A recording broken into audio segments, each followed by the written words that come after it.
Now we can discern the chilling, silent scream on the face of this child who is now facing imminent extinction.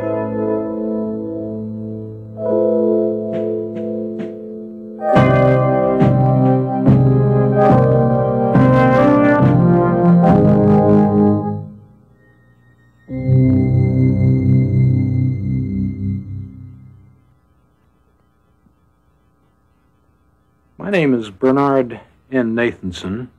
I'm a physician, practicing obstetrician and gynecologist. And I think I've had a passing experience in matters of abortion. Now, when I was a medical student in 1949, we had no such science as fetology. We were taught that the unborn child, the fetus, was something in the uterus, but it was really an article of faith as to whether or not it was a human being and whether or not that human being had any unique personal qualities. But the whole story has changed since the 1970s. It was at that time that the science of fetology exploded in the medical community. It exploded by means of the introduction of great new technologies such as ultrasound imaging, electronic fetal heart monitoring, fetology, hysteroscopy, radioimmunochemistry, and a host of other dazzling technologies which today constitute, in fact, the corpus of the science of fetology. Real-time ultrasound, that is, imaging of the child in motion, has been available as a clinical tool since 1976. The room for the ultrasound examination consists of a conventional examining table, as well as the ultrasound imaging device itself, a bulky appearing machine here. Now the pregnant woman is positioned on the table for the examination. The abdomen is suitably draped. The head of the instrument is now placed over the uterus. This device, in turn, consists basically of a crystal which sends out pulsing high-frequency sound waves and a transducer which collects the echoes of these waves. The echoes are then collated by a computer, which in turn assembles them into a recognizable image of the living unborn child.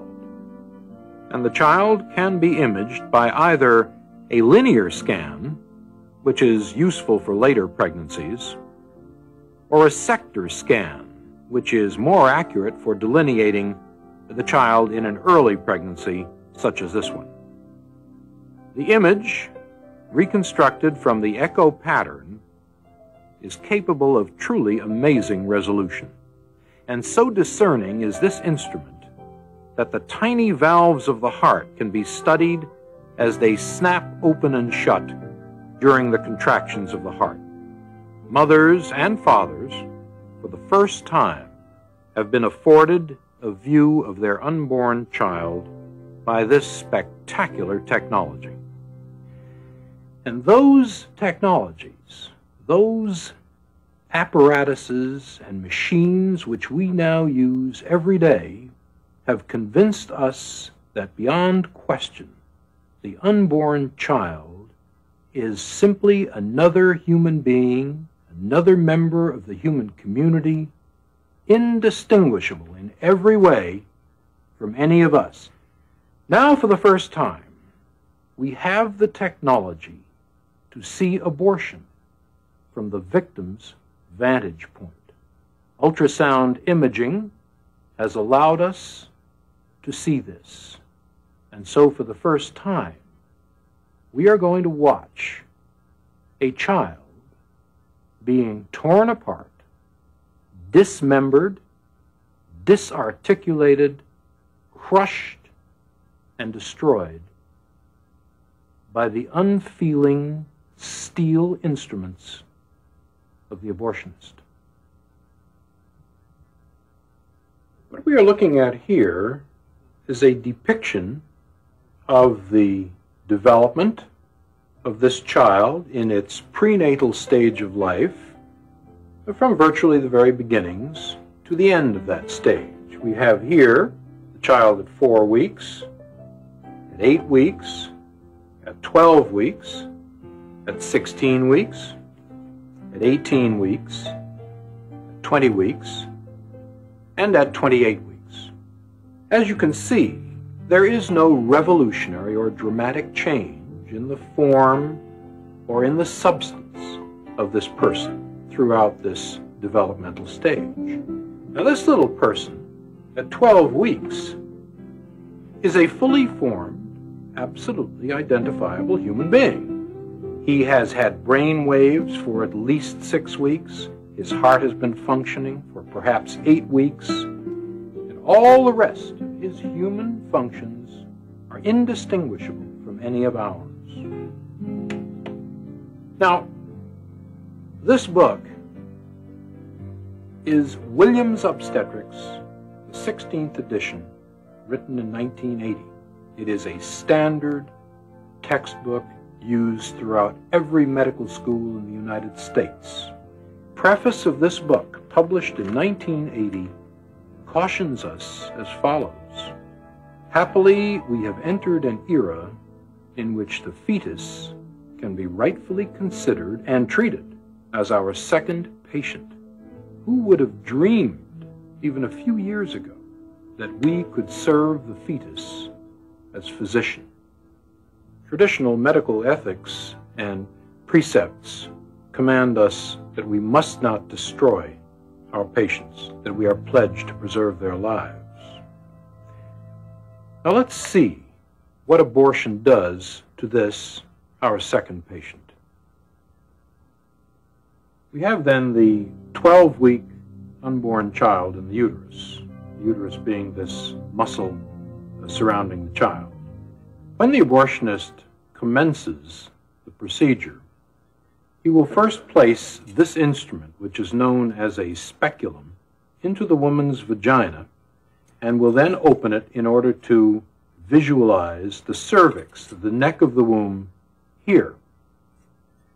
Having visualized the cervix, the abortionist then takes this instrument, which is known as a tenaculum, and fastens it securely through the speculum onto the cervix in this manner, clamping shut the tenaculum and getting a firm grasp on the cervix. The next instrument which is brought into play is called the sound.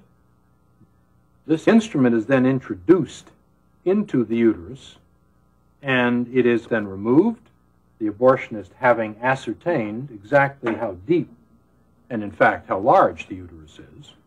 And then this set of dilators, these metallic curved instruments, are used to effect the opening of the cervix in order to introduce, finally, the abortion instruments themselves.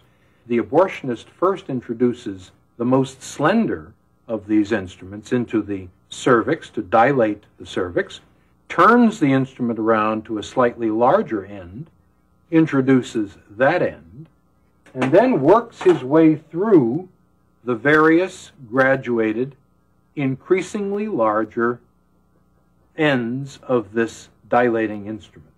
He will then take the instrument known as the suction apparatus, which is opened. It is in a sterile container prior to the actual use of the instrument. And then this will be inserted through the dilated cervix up into the uterus and will then puncture the sac surrounding the child, allowing the amniotic fluid to escape. The instrument then will come into direct contact with the child, and with a pressure of approximately 55 or so millimeters of mercury applied to the end of this instrument, as it is attached to a long, thick suction tubing at this end and to the abortion instrumentation, that is the machine at the other end, the suction tip will begin to tear the child apart. The pieces of the body are torn away, one by one, until finally all that remains are shards of the body and the head itself. The head will be too large to come through this instrument itself. This will necessitate the introduction of this instrument, called a polyp forceps, into the uterus through the already dilated cervix, and the abortionist will then attempt to grasp the free-floating head of the child in the uterus between the rings of this instrument. The head is then crushed, the contents of the head removed, and finally the bones of the head. And the abortion is then effectively at an end. We've seen what the 12-week child appears on the ultrasound screen. And we have also seen the mechanics, the actual steps of a 12-week abortion. Now, for the first time, we're going to see a film made with real-time ultrasound imaging of a 12-week abortion. Bear in mind that this is not an unusual instance, a late abortion. This is one of the 4,000 or so a day done every day in the United States. This film was made at an abortion clinic. The physician who performed the abortion was a young man who was working in 2 different abortion clinics at the time. He had already done close to 10,000 abortions in his young life. When he was asked to attend the editing session to view the film, he was so appalled at what he had done that he left the room momentarily, came back to finish the editing, but never again did another abortion. The young woman who used the real-time ultrasound camera was a feminist and a strong pro-abortionist, but she too was so moved by what she saw at the editing session that she never again discussed the subject of abortion. Now, let's turn to the actual film itself. We are now looking at a sector scan of a real-time ultrasound imaging of a 12-week unborn child. The child is orientated in this direction. You are looking now at the head of the child here, the body of the child here, and this image is the child's hand approaching its mouth. Looking a little more closely at the child, we can discern the eye, or the orbit of the eye, here, the nose of the child here, the mouth of the child here, and we can even look at the ventricle of the brain here. This is a fluid-filled space in the brain. We see the body of the child here with the ribs in silhouette and the spine of the child at the back. This rather granular area of tissue at the top of the sector appears to be the placenta, or afterbirth, of the child. And we can begin to see down here the thighs, the lower extremities of the child coming off the body in this manner. Now, let's move to the action. Let's move to the action. We now see the heart beating here in the child's chest. The heart is beating at a rate of approximately 140 a minute, and we can see the child moving rather serenely in the uterus. One can see it shifting position from time to time. It is still orientated in this manner, and the mouth is receiving the thumb of the child. The child again is moving quietly in its sanctuary. Now, this shadow, which we are seeing down at the bottom of the screen, is the suction tip. We have colored the suction tip deliberately in order for you to discern it more clearly. But the abortionist has now dilated the cervix and is now inserting this suction tip, which you can see moving back and forth across the screen. You will note that as the suction tip, which is now over here, moves toward the child will rear away from it and undergo much more violent, much more agitated movements. The child is now moving in a much more purposeful manner. Its orientation changes from time to time. It is rearing again here. Now, the suction tip has not actually touched the child, even though the child is extremely agitated and moving in a violent manner. The child has now moved back to the profile view, and the suction tip is flashing once again across the screen. The child's mouth is now open, and we will see that again on a freeze frame in a moment.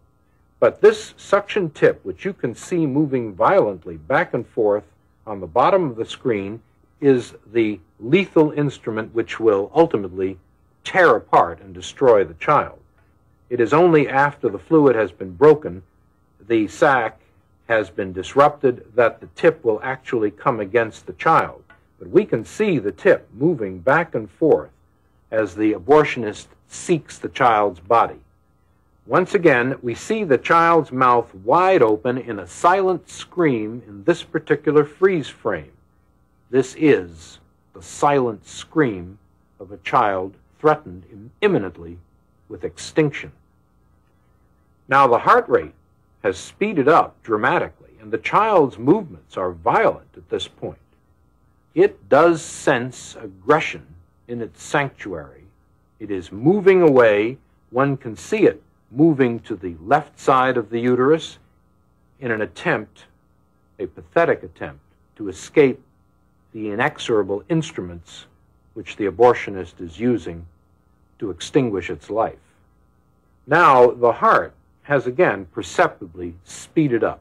We can time this at approximately 200 beats per minute. And there is no question this child senses the most mortal danger imaginable. The membrane has now been punctured and the fluid has escaped. One no longer sees that large reservoir of fluid surrounding the child. But once the fluid has been drained off, the suction tip has now been firmly clamped to the child's body, and the child is being pulled in a downward direction by the abortionist's suction tip with the negative pressure applied to it, and the body is now being torn systematically from the head. The head of the child being in this direction here. I am now outlining the child's head.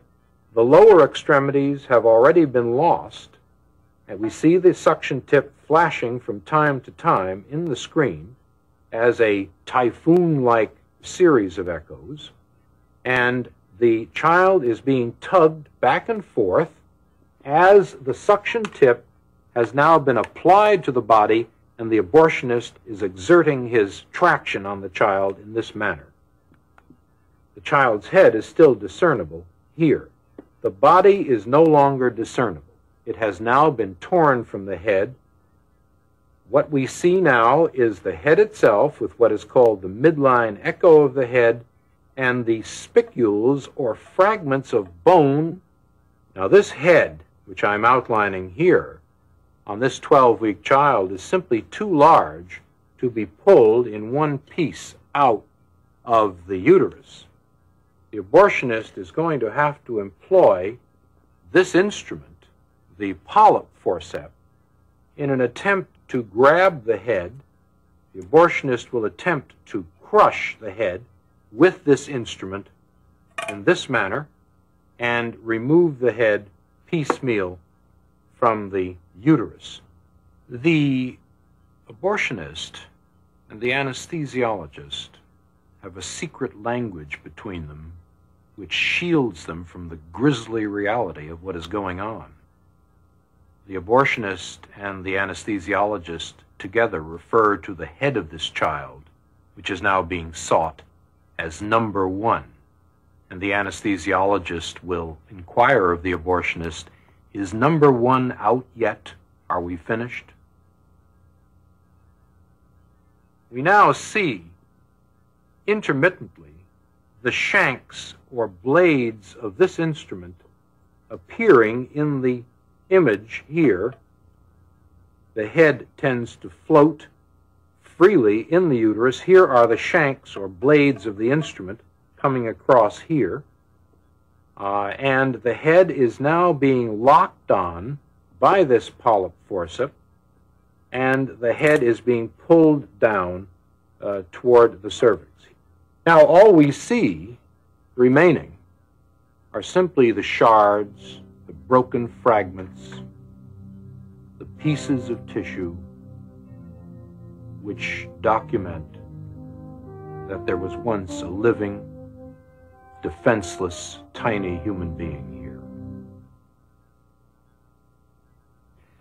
In considering the impact of abortion on our society, let's look at some figures as to what has actually happened in the last 20 years.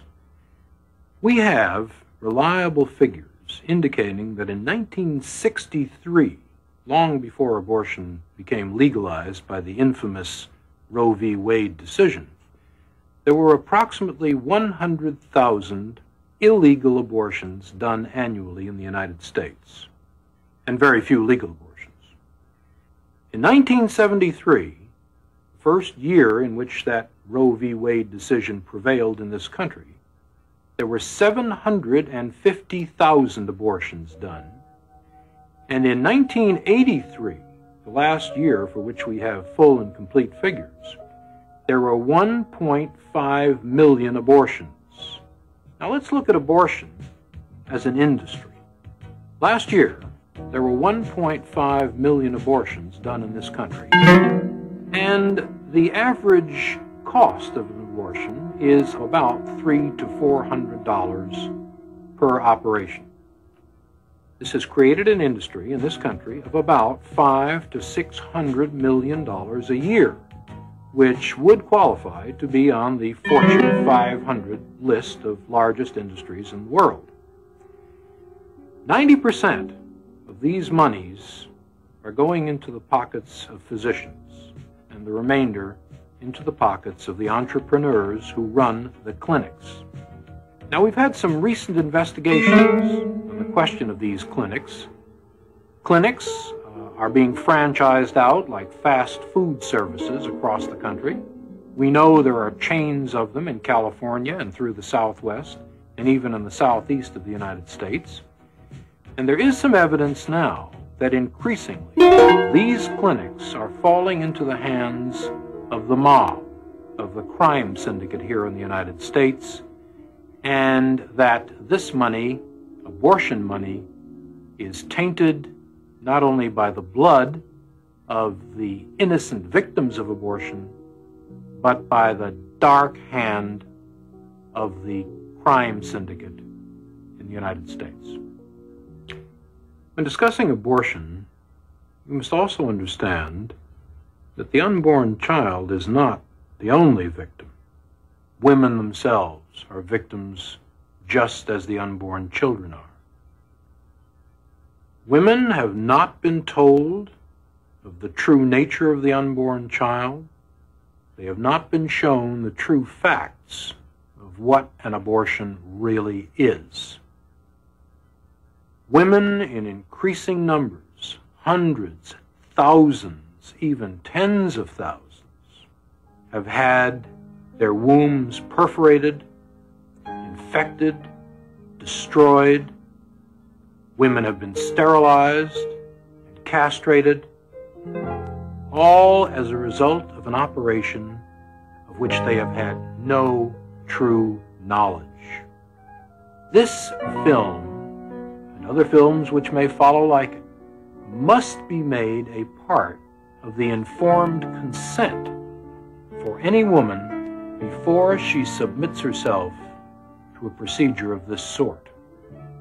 I accuse the National Abortion Rights Action League, I accuse Planned Parenthood and all its co-conspirators in the abortion industry of a consistent conspiracy of silence of keeping women in the dark with respect to the true nature of abortion. And I challenge all those purveyors of abortion to show this real-time videotape or one similar to it to all women before they consent to abortion.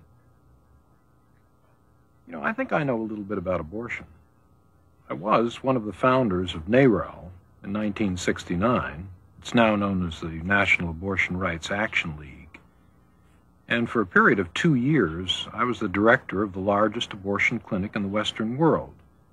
Since those times, we have a science which is known as fetology, which has allowed us to study the human fetus. And all of those studies have concluded, without exception, that the unborn child is a human being, indistinguishable from any of us, and an integral part of our human community. Now, the destruction of a living human being is no solution to what is basically a social problem. And I believe a resort to such violence is an admission of scientific, and even worse, ethical impoverishment. Somehow I refuse to believe that Americans, who have put men on the moon, can't devise a better solution than the resort to violence. I think we should all, here and now, devote ourselves to an untiring effort to devise a better solution, a solution compounded equally of love and compassion and a decent regard for the overriding priority of human life. Let's all, for humanity's sake, here and now, stop the killing.